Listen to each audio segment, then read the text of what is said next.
పారితోషికం గురించి నాకు పెద్దగా పట్టింపు లేదంటూ ఇప్పటిదాకా వరుస సినిమాలను చేసుకుంటూ పోయాడు ఈ టాలీవుడ్ టాప్ స్టార్. అయితే ఇప్పుడు హిట్స్ మీద హిట్స్ కొట్టడంతో నాకు డిమాండ్ పెరిగిపోయిందంటూ రెమ్యునరేషన్ని భారీగానే డిమాండ్ చేస్తుండటంతో ఇప్పుడు ఇవ్వక తప్పట్లేదంటున్నారట మూవీ మేకర్స్.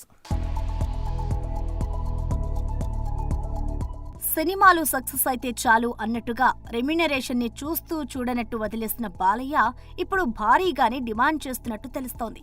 గతంలో బాలయ్య రెమ్యునరేషన్ 20 నుంచి 25 కోట్ల వరకు ఉండేది. కానీ ఇప్పుడు మాత్రం బాలయ్య దాదాపు 70 నుంచి 80 కోట్లు డిమాండ్ చేస్తున్నట్లు వార్తలు వస్తున్నాయి.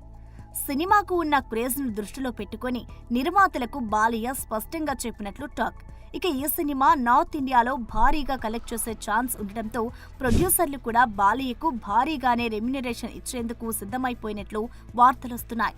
గతంలో బాలయ్య సినిమా అంటే తక్కువ బడ్జెట్తో కంప్లీట్ అయిపోయేది. కానీ ఇప్పుడు మాత్రం భారీ బడ్జెట్ పెట్టుకుని సినిమాలు చేయాల్సిన పరిస్థితి.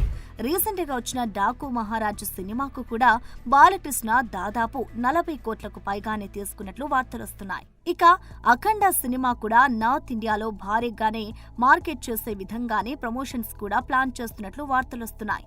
దానికి బాలయ్య కూడా గ్రీన్ సిగ్నల్ ఇవ్వడంతో ఇప్పుడు సినిమా షూటింగ్ కూడా చాలా స్పీడ్ గా జరుగుతోంది.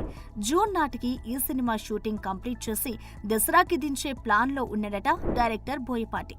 చూడాలి మరి అఖండాతో సక్సెస్ కొట్టిన ఈ నటసింహం ఈ సీక్వెల్ తో ఎలాంటి numbers తీసుకుంటాడో. For more videos like this, subscribe Big TV channel.